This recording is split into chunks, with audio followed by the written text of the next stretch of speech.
तन पे सजा के गहने तौसीफ मुस्तफा के, तन पे सजा के गहने। सबको प्रणाम, नमस्कार। क्या मेरी आवाज आप तक ठीक ठीक है? Okay, thank you. तो ओशो धारा के प्रत्येक शनिवार को होने वाले इस ऑनलाइन ध्यान और सत्संग कार्यक्रम में आपका बहुत बहुत स्वागत है। कुछ बातचीत, प्रश्नोत्तर, सत्संग, फिर बहुत ही बढ़िया ध्यान आज करेंगे। बैठकर सांस की विधि है और बहुत ही गहरे ध्यान के प्रयोग में आपको ले जाएंगे। तो उसके पहले 2 प्रश्न आज मेरे पास हैं, थोड़ी सी इन पर बात कर लेते हैं। पहला प्रश्न मेरे बड़े प्यारे मित्र हैं विनोद जैन जी, अहमदाबाद से। उन्होंने पूछा है कि स्वामी जी, हमारे स्पिरिचुअल गाइड्स कौन होते हैं? ये हमारे साथ क्या पूरे समय रहते हैं? हम इनसे कैसे संपर्क कर सकते हैं? हम इनसे कैसे मदद ले सकते हैं? 2 बातें समझनी होंगी, स्पिरिट गाइड और स्पिरिचुअल गाइड। आपने पूछा है स्पिरिचुअल गाइड। स्पिरिट गाइड तो सबके होते हैं, सभी स्पिरिट के, सभी आत्माओं के, सभी चेतनाओं के। ये ऐसा है कि जैसे इस संसार में हम 10, 15, 20, 25 लोगों से बहुत घनिष्ठ जुड़े होते हैं, जब हम शरीर छोड़ते हैं तो आत्मलोक में भी क्लस्टर में, गुच्छे में ये इतनी चेतनाएं एक साथ रहती हैं। इनमें आपस में बड़ी घनिष्ठता या लगाव रहता है। ऐसे क्लस्टर के एक स्पिरिट गाइड होते हैं। पुराने जमाने में इनके लिए शब्द अलग था। स्पिरिट गाइड शब्द माइकल न्यूटन और पश्चिम के लोगों का दिया हुआ है। हमारे देश में उसके लिए शब्द था कुल देवता, ग्राम देवता, कुल देवी, जिनको हम बोलते थे, वो स्पिरिट गाइड थे। वो हमारे कोई पूर्वज हो सकते हैं, हमसे थोड़ी सी उन्नत चेतना उनकी हो सकती है। वो हमको गाइड करते हैं इस संसार में। गाइड करते हैं इन द सेंस, सरल भाषा में, कि हम अपने जो संभावना है विकास की, प्रेम, करुणा, दया, क्षमा, ममता सीखने की जो हमारी आत्मा में क्वालिटी है, उनको क्या हम इस संसार में सीख रहे हैं, उस दिशा में क्या हमारा प्रोग्रेस हो रहा है, इसके लिए वो हमें गाइड करते हैं। यदि हम कुछ गलत काम करते हैं, मार्ग से भटकते हैं, तो वो हमें इशारे करते हैं, चेताते हैं, लेकिन वो हमारी स्वतंत्रता में जबरदस्ती बाधा नहीं डालते। हाँ, आपको इशारे कर सकते हैं, चेतावनी दे सकते हैं।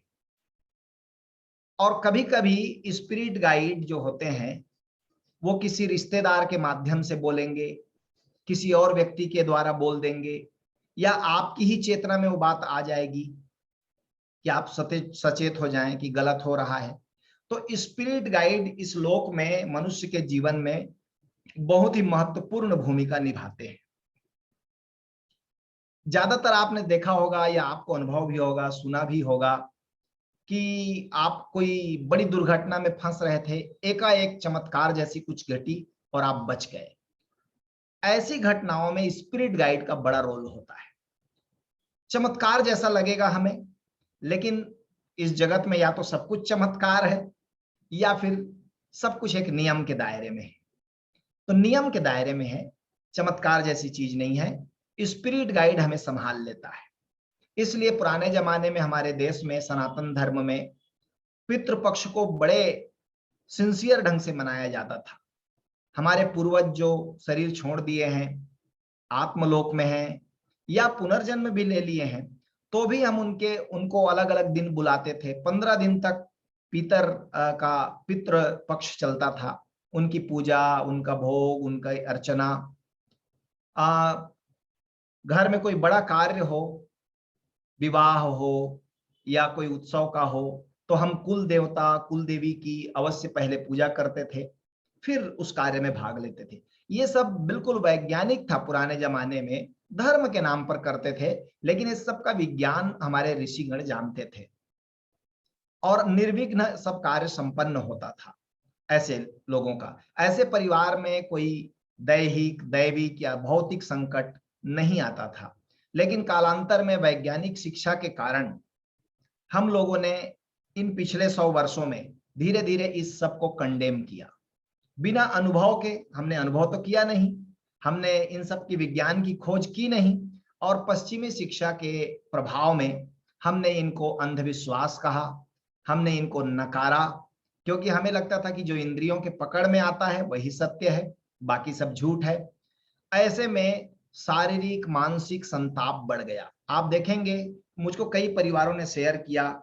एक बार मैं गुड़गांव में था तो एक परिवार ने मुझे शेयर किया कि स्वामी जी, हमारे परिवार में विधवाओं की संख्या बहुत है, कोई पुरुष अपनी पूरी उम्र नहीं जीता, युवावस्था में ही मर जाते हैं, शादी हो के औरतें आती हैं घर में और जवानी में ही पुरुष मर जाते हैं, तो वीडो बहुत है। तो मैंने पूछा था कि आप लोग क्या अपने कुल देवी, कुल देवता, अपने जो पारिवारिक देवता हैं उनका मान सम्मान, उनकी पूजा अर्चना करते हैं? किसी धर्म से जुड़े हैं, किसी ऐसे गुरु से जुड़े हैं जो इन सबको सिखाता है? तो उन्होंने कहा नहीं नहीं, हम आर्य समाज के हैं, आर्य समाज में हम ये सबको फालतू मानते हैं, ये अंधविश्वास है। अब परिणाम भोग रहे हैं, लेकिन वो कह रहे हैं ये सब अंधविश्वास है। मैंने कहा आपको कैसे मालूम कि अंधविश्वास है? तो बोले जी हमारे यहाँ तो सब यही मानते हैं, इसलिए हम भी मानते हैं। मैं कहा ये ज्यादा बड़ा अंधविश्वास है, क्योंकि सब मानते हैं उसको आपने मान लिया बिना जांचे परखे। तो इसलिए ये जो स्पिरिट गाइड होते हैं इनका बड़ा रोल होता है। आप किस घर में पैदा हुए हैं, किस धर्म में पैदा हुए हैं, इसका सवाल नहीं है, स्पिरिट गाइड सबके होंगे। हाँ, लेकिन जब आप आध्यात्मिक जगत में आते हैं तो फिर स्पिरिचुअल गाइड होते हैं। वो कोई गुरु होते हैं, कोई संत होते हैं, बड़ी उन्नत चेतना होते हैं। संतों के भी गाइड होते हैं, उनसे उन्नत जो चेतना होती है, उनसे उन्नत जो संत होते हैं वो उनको गाइड करते हैं। जैसे हमारे सदगुरु बार बार कहते हैं, इस बात को आपने सुना होगा कि परम गुरु ओशो और गुरु नानक देव जी, सूफी बाबा और मिस्टिक सूफी ग्रुप से ओशो धारा को लगातार मदद मिलती है, उनसे संदेश मिलता है, उसके अकॉर्डिंग हम लोग चलते हैं ओशो धारा में। तो इसका क्या मतलब हुआ कि सदगुरु से, जो धरती पर शरीरधारी संत हैं, उनसे जो और भी उन्नत चेतनाएं हैं जो शरीर में नहीं है, पूर्ण ज्ञानी ब्रह्म, जो ब्रह्म अनुभव कर चुके संत हैं, वो अशरीरी अवस्था में धरती के संतों को, सदगुरुओं को मदद करते हैं, वो स्पिरिचुअल गाइड होते हैं। अब इसी संदर्भ में एक बात और भी जान लेना जरूरी होगा कि कई लोग ओशो के जो प्रेमी हैं, ओशो के पढ़ने वाले हैं, वो कहते हैं कि ओशो हमें गाइड करेंगे। नहीं, ओशो आपको गाइड नहीं करेंगे। ओशो साधकों को गाइड नहीं करते। जब तक वो शरीर में थे तब तक साधकों को गाइड कर रहे थे। अब शरीर ना होने पर वो धरती में शरीरधारी सदगुरुओं को गाइड करेंगे, साधकों को नहीं करेंगे। साधकों के लिए हमेशा जो गाइड होता है वो जीवित सदगुरु होता है। इसलिए आप देखेंगे हर संत जीवित गुरु की प्रशंसा करता है। जब वो संत जीवित होता है तो कहता है अभी मेरे पास आओ, अभी मेरे पास खजाना है, अभी मैं तुमको दे सकता हूं, अभी मैं बांट सकता हूं। क्यों? क्योंकि शरीरधारी जो संत होता है, सदगुरु होता है, वो हमारी भाषा में बोल सकता है, साधकों की भाषा में, साधकों की मनस्थिति को पढ़ सकता है, समझ सकता है, गाइड कर सकता है। लेकिन जो अशरीरी संत होते हैं उनका संदेश जो है वो बिल्कुल कोड भाषा में होता है, एक तरह से कहना चाहिए। उस कोड को डिकोड करने की क्षमता केवल शरीरधारी सदगुरु में होती है, साधक में नहीं होती। साधक कई बार अपने मन से डिकोड करेगा तो गलत डिकोड करेगा, तो वो फंस जाएगा। इसलिए जो बिना सदगुरु के, बिना प्रॉपर गाइड के यात्रा करते हैं, 99% चांस होता है उनके भटकने का। इसलिए स्पिरिचुअल गाइड जो होते हैं वो संतों के होते हैं और साधकों के लिए स्पिरिट गाइड होते हैं। हमारे स्पिरिट गाइड ही हमें सदगुरु से जोड़ते हैं। ओशो स्वयं अपने प्रवचनों में कहते थे कि जब किसी व्यक्ति ने उनसे पूछा कि इस समय बड़ी संख्या में पश्चिम के साधक आपके पास आ रहे हैं, इसका कारण क्या है, तो ओशो ने अपने प्रवचन में बताया था कि पश्चिम में सदगुरु के रूप में जॉर्ज गुरजिएफ ने बहुत बड़ा काम किया और उनके शरीर छोड़ने के बाद उनकी परंपरा में कोई जीवित सदगुरु नहीं रहा। तो जॉर्ज गुरजिएफ जिनको दीक्षा दिए थे, जिन लोगों को अपना शिष्य बनाए थे, जिनकी साधना अधूरी थी या जो लोग उनसे जुड़े थे, उनको अंतः प्रेरणा के द्वारा ओशो की तरफ भेज रहे थे। तो ये हमेशा होता है, अशरीरी जो गुरु होते हैं वो अपने साधकों को या उनसे प्रेम करने वालों को शरीरधारी सदगुरु के पास भेजते हैं। लेकिन हमारे मन में क्या होता है कि मैं पहले एक को गुरु बनाया था, अब दूसरा कैसे बनाऊं, ये तो बेवफाई हो जाएगा। ऐसा नहीं है। वास्तव में जब आप किसी संत सदगुरु के पास जाते हैं तो उसमें आपकी स्पिरिट गाइड, स्पिरिचुअल गाइड और आपके चाहने वाले जो आत्मलोक के चेतनाएं हैं वो ही आपको प्रेरित करती हैं। यदि आप जिसको हम हृदय की बात कहें, अभी फिलहाल आप हृदय की बात सुनते हैं तो आप ठीक जगह पहुंच जाते हैं। लेकिन आप मनमुख हैं, आप तर्क कुतर्क करते हैं, तुलना करते हैं। अब कई लोग की तुलना बड़ी अजीब होती है, वो वेशभूषा से तुलना करेंगे, बोलने से तुलना करेंगे कि अच्छा तो सदगुरु तो ओशो जैसे नहीं बोलते, तो ये तो अलग ढंग से बातें करते हैं, तो ये तो अलग ढंग से। हर सदगुरु इतना मौलिक होता है कि वो किसी को कॉपी या नकल नहीं करेगा।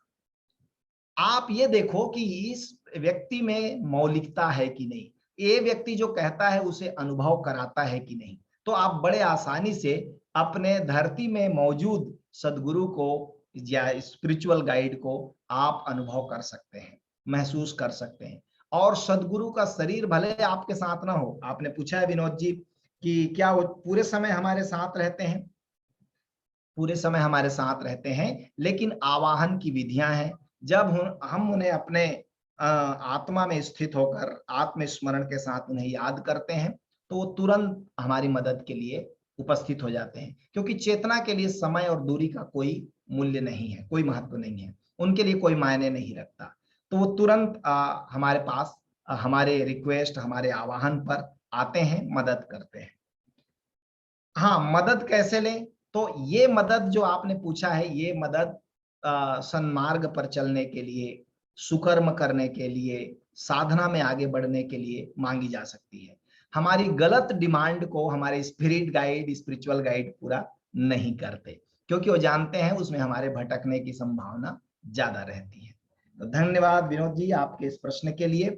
और जरूर कभी-कभी हमारे स्पिरिचुअल गाइड और स्पिरिट गाइड जो होते हैं वो कई स्रोतों से हमें इशारे कर सकते हैं। इसलिए मैं आपसे एक निवेदन करूंगा, जैसे जैसे आप ध्यान में, समाधि में जाते हैं तो आप बड़े अच्छे से और बहुत बिना उसको कहना चाहिए काट छांट किए उनके मैसेजेस को सुन सकते हैं, इम्प्लीमेंट कर सकते हैं।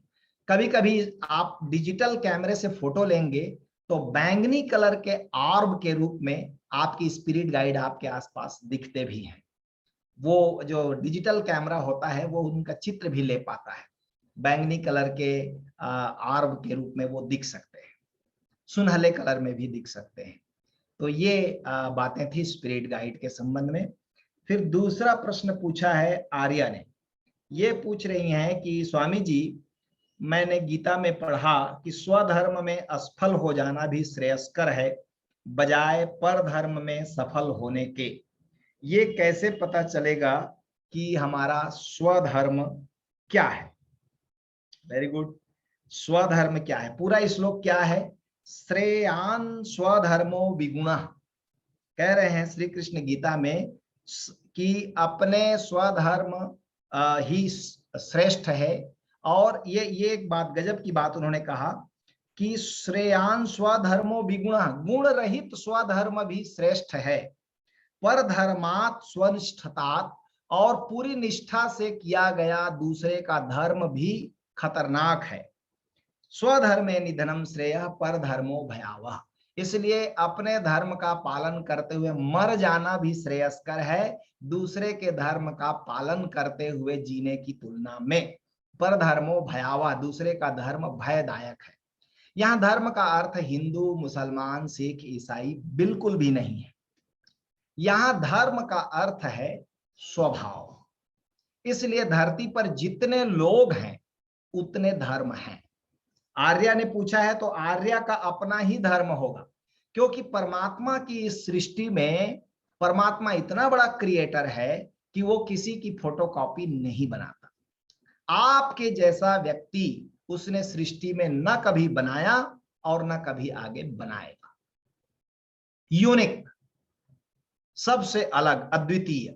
और जितने अद्वितीय आप हैं उतने ही अद्वितीय सभी लोग हैं। उसी को श्री कृष्ण कह रहे हैं, उस यूनिकनेस को अपने को पहचानना है कि इस धरती में किस मिशन से परमात्मा ने मुझे भेजा है, मैं क्या मिशन लेकर आया हूं, उस मिशन को प्राप्त करने के लिए कौन सा मार्ग मेरे लिए अनुकूल है। इस चीज की खोज ही स्वधर्म की खोज है। मैं नहीं कहता कि बहुत आसानी से आपको कोई बता देगा कि आपका स्वधर्म क्या है, या आप ही 1-2 दिन में खोज लेंगे कि आपका स्वधर्म क्या है। इतना जल्दी नहीं।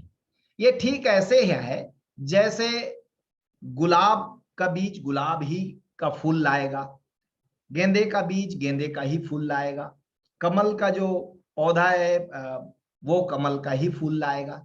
ऐसे ही हर व्यक्ति का फ्लावरिंग का अपना अलग ढंग है। उसी फ्लावरिंग को स्वधर्म कह रहे हैं श्री कृष्ण भगवान। कह रहे हैं कि अपने भीतर जाओ, पहचानो कि तुम किस लिए, किस मिशन से आए हो, क्या करने में तुम्हारी खिलावट होगी। क्योंकि इसी संदर्भ में भगवान श्री कृष्ण ने 3 गुणों की बात की है। ये हमारे लिए समझना आज के डेट में बहुत बढ़िया है। जब अर्जुन ने पूछा श्री कृष्ण से कि जब सब कुछ परमात्मा करने वाला है तो क्या हम गलत कर रहे हैं, वह भी परमात्मा ही करता है। भगवान श्री कृष्ण ने कहा कोई परमात्मा करने वाला नहीं है जी। असली मुद्दे की बात है, ये पूरी प्रकृति, ये पूरी कायनात त्रिगुणात्मिका है, 3 गुणों से संचालित है। वह गुण कौन से हैं? सत्व गुण, रज गुण और तम गुण। रज गुण का मतलब है जिसको आज की भाषा में हम एक्सट्रोवर्ट कहते हैं, कर्मठ कहते हैं, सक्रिय कहते हैं, वो रजोगुणी है। तमस गुण का मतलब है जिसको हम आलसी कहते हैं या जिसको हम एकांत प्रिय कहें अच्छी भाषा में, ये तामसिक गुण वाला व्यक्ति है। और इन दोनों में जो बैलेंस करके जीता है वो सात्विक व्यक्ति है। ये 3 गुणों से परिचालित है पूरी प्रकृति। हमारे भीतर भी किसी भी कर्म को करने या न करने के लिए ये 3 गुण जिम्मेदार हैं, परमात्मा नहीं।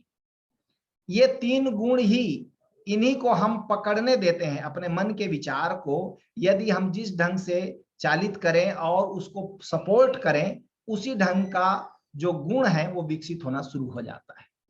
और फिर क्या होता है, हम आविष्ट हो जाते हैं उससे, उसी से फिर हम कर्म करते हैं। इसलिए कोई भी चीज कैसे कर्म में आती है, सबसे पहले वह विचार के रूप में आती है। विचार ही धीरे धीरे कंस्टेंट होकर के, संघनित होकर के फिर वो कर्म के रूप में आने के लिए हमको बाध्य कर देता है। इसलिए यदि आप विचार के तल पर किसी चीज को रोक पाते हैं तो फिर वो कर्म के तल पर नहीं आएगा।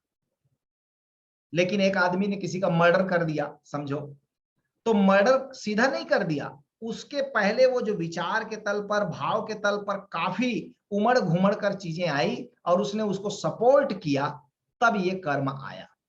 अब परमात्मा ने मर्डर नहीं किया, वो त्रिगुणात्मिक शक्ति में से वो जो रजस गुण था वो प्रबल हो गया और रजस गुण प्रबल होकर के इस कर्म को करने के लिए बाध्य कर दिया। लेकिन उसमें सपोर्ट हमारा ही होता है। यदि वो भाव के तल पर पहली दफा जब हत्या का विचार उठा, उसी समय वो व्यक्ति उसको निकाल के उखाड़ के फेंक देता कि नहीं नहीं ये सब गलत है, हम नहीं करेंगे, तो विचार की ताकत क्षीण हो जाती, वो कर्म के जगत में कभी भी नहीं आ पाता।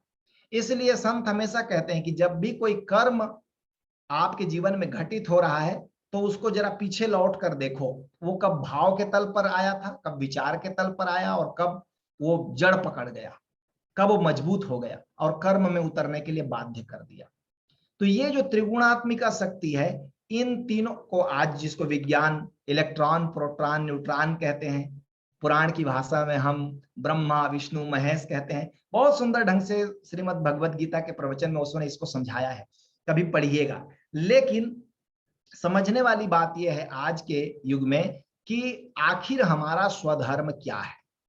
इसको कैसे पहचाने? मेरा स्वधर्म मतलब स्वभाव आपका क्या है, इसको कैसे पहचाने? तो 2-3 चीजें मैं रिकमेंड करता हूं पहचानने के लिए।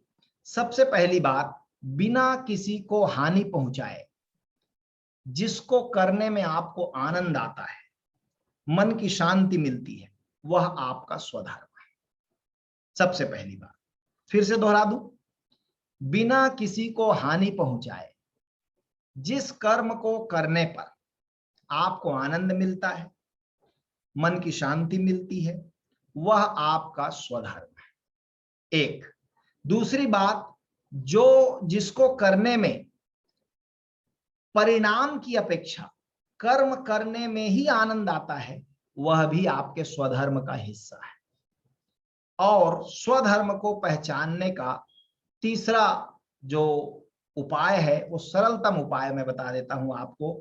जितना जितना आप ध्यान करते हैं और किसी अपने से उच्चतर चेतना से आप जुड़े होते हैं, सपोज सदगुरु से जुड़े होते हैं, तो आप अपने स्वधर्म को बेहतर तरीके से पहचान सकेंगे। फिर से दोहरा दूं तीनों को। सबसे पहली बात, बिना किसी को हानि पहुंचाए जिससे आपका आनंद बढ़े, मन की शांति बढ़े, वह स्वधर्म के करीब है, उसे करना चाहिए, उसी में आगे बढ़ना चाहिए।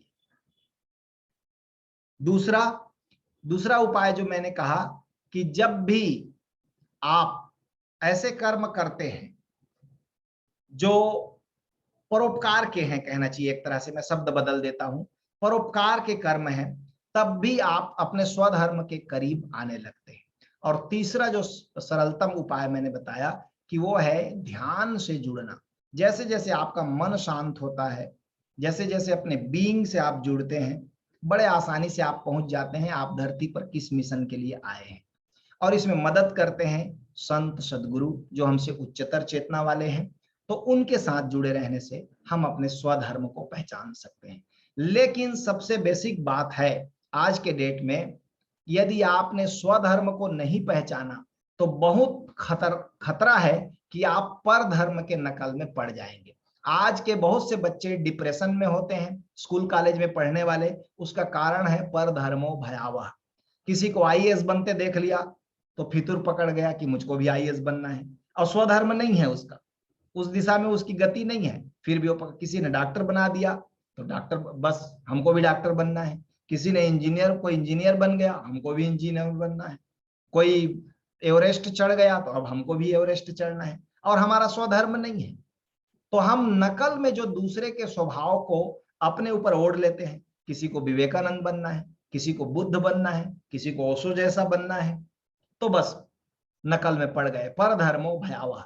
इस दुनिया में आप देखें, कृष्ण को हुए 5000 साल हो गए, दूसरा कृष्ण पैदा नहीं हुआ। बुद्ध को पैदा हुए 2500 साल हो गए, दूसरा बुद्ध नहीं पैदा हुआ। कोई दूसरा व्यक्ति परमात्मा ठीक वैसा ही पैदा करता ही नहीं, यही यूनिकनेस है। ऐसे ही आपके जैसा भी कभी पैदा नहीं किया है, ना आगे कभी करेगा, आप भी उतने ही यूनिक हो। लेकिन अक्सर हमारी आज की शिक्षा दीक्षा में जल्दी ही हमारे टीचर, हमारे पेरेंट्स हमें पकड़ा देते हैं, इसके जैसा बनो, उसके जैसा बनो। कोई किसी को फॉलो कर रहा है, कोई मार्क्स को, कोई लेनिन को, कोई कृष्ण को, कोई बुद्ध को, कोई जीसस को, अब बनने की कोशिश कर रहा है। तो बन तो नहीं पाएगा। ये ठीक वैसे ही है जैसे ओशो कहते हैं कि जैसे गुलाब का फूल कमल का फूल बनना चाहे तो कमल का फूल तो बन नहीं पाएगा, और गुलाब का फूल भी नहीं रह पाएगा, क्योंकि वो सारी ताकत खत्म हो जाएगी दूसरे के नकल करने में। तो नकल में ही सारी चीज खत्म हो जाती है। आप अपने को पहचानो, इसीलिए कृष्ण ने उसको कहा भयावह है, भयदायक है। और अपने में आप सफल ना भी हो तब भी एक विकास के क्रम में आपका भीतरी विकास हो जाएगा। इसलिए बहुत अभी तो ब्रिटेन में और कहना चाहिए कई देशों में प्राइमरी स्कूल और मिडिल स्कूल में बच्चों के लिए वो मनोवैज्ञानिक शिक्षक रख रहे हैं। मनोवैज्ञानिक शिक्षक पहचानेगा कि इस बच्चे की रुझान क्या है, उसके एक्टिविटी से, उसके बिहेवियर से वो पहचानेगा कि इस बच्चे को किस दिशा में इसकी खिलावट होगी। तो मनोवैज्ञानिक शिक्षक अनिवार्य है। हमारे यहाँ तो नहीं है, हमारे यहाँ पेरेंट्स तय कर देते हैं। पिताजी डॉक्टर नहीं बन पाए तो कोड़ा लेके खड़े हैं बेटा के पीछे कि तू डॉक्टर बन। पिताजी इंजीनियर नहीं बन पाए तो खड़े हैं डंडा लेके कि तू इंजीनियर बन। ये नहीं देखना है कि बच्चा कुछ और बनने आया है, हो सकता है वो बांसुरी वादक हरिप्रसाद चौरसिया बनने आया हो, कि हो सकता है वो डांसर बनने आया हो। तो आप कहेंगे नहीं नहीं, इसमें पैसा थोड़ी मिलता है बांसुरी बजाने में और डांसर बनने में। तो आप पैसे के लिए उसको परधर्म में ढकेल रहे हैं, गलत है। स्वधर्म में वो खिलेगा। सचिन तेंदुलकर का स्वधर्म खेल था, क्रिकेट खेल था, एकदम खिलावट है उसमें, उसको जरा भी प्रयास नहीं करना पड़ता और बिना प्रयास के ऊंचाई छूता है। लेकिन यदि हम उसको आईएएस बनाने के लिए प्रेशर डाल देते उनके पिताजी, तो हो जाता कबाड़ा, वो कभी ना बन पाते, बहुत ही मुश्किल होता। ऐसे ही हर बच्चे को माता पिता को चाहिए कि उसके यूनिकनेस को पहचानने में उसको मदद करे, जबरदस्ती अपनी आकांक्षाओं को बच्चों के ऊपर न थोपे। इसलिए मैंने इस संदर्भ में बात करने के लिए सोचा कि वास्तव में स्वधर्म, खैर भगवान श्री कृष्ण ने तो और भी ऊंचाइयों के लिए कहा है, लेकिन एक व्यवहारिक उपयोग के लिए मैं कह रहा हूं कि बहुत सारे बच्चों का बहुत नुकसान हो रहा है, क्योंकि हम उन्हें दूसरों की नकल में डाल रहे हैं, बिना कोई उनके मनोवैज्ञानिक सपोर्ट के, उनके कोई काउंसलर के बिना, कोई जांचे परखे बिना उसे किसी दिशा में ढकेल दे रहे हैं। तो जो डॉक्टर बनना था वो हवलदार बन के बैठा है, पुलिस बन के बैठा है, जिसको इंस्पेक्टर बनना था वो किसी कॉलेज में प्रोफेसर होके बैठा है, हो गया कबाड़ा सब। अब जो जहां नहीं होना चाहिए, कई प्रोफेसर को मैंने देखा, मैं प्रोफेसर तो पढ़ाने में मजा नहीं आता, इसका मतलब वो उसका स्वधर्म नहीं था। यदि पढ़ाने में उसको आनंद नहीं आ रहा है तो उसका स्वधर्म नहीं था, उसने केवल तनख्वाह के लिए, नौकरी के लिए ज्वाइन कर लिया। अब वो पूरे समय नौकरी को ढोएगा बोझ की तरह, अब वो उसको आनंद नहीं आएगा, तो क्या मतलब हुआ?